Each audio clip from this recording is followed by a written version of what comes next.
Pernah kepikiran nggak? Kalau kebijakan iklim berubah-ubah, perusahaan harus bagaimana ya? Salah langkah sedikit aja mereka bisa rugi besar loh. Bisa kena denda, kehilangan investor, bahkan kehilangan konsumennya.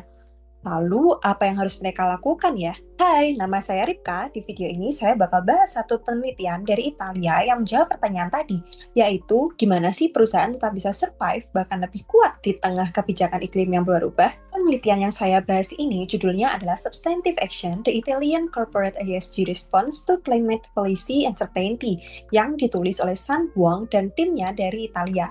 Tujuan dari penelitian ini tuh sederhana loh. Mereka ingin mencari tahu saat kebijakan iklim tidak pasti, apakah perusahaan itu benar-benar melakukan perubahan yang nyata atau hanya pura-pura peduli aja, alias pencitraan. Penelitian ini itu menggunakan data lebih dari 200 perusahaan di Italia mulai dari tahun 2010 hingga tahun 2023. Lalu mereka menganalisis data tersebut untuk melihat apakah kalau ketidakpastian iklim ini naik atau CPU-nya naik, ISG perusahaan ini ikut naik atau tidak ya.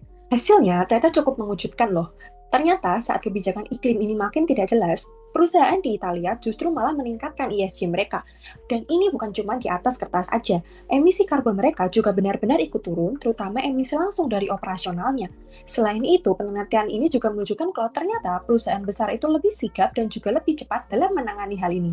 Nah, kelebihan dari penelitian ini adalah datanya itu sangat lengkap. Mereka meneliti lebih dari 200 perusahaan selama 13 tahun. Selain itu, mereka tidak hanya pakai skor ESG aja, tapi juga bukti nyata seperti penurunan emisi tadi. Jadi hasilnya lebih kuat dan juga meyakinkan. Namun, kekurangannya fokusnya ini tuh hanya pada perusahaan di Italia aja, sehingga hasilnya mungkin berbeda untuk negara yang lain. Nah, jadi kesimpulannya adalah ketidakpastian kebijakan iklim ini itu justru membuat perusahaan di Italia makin kuat.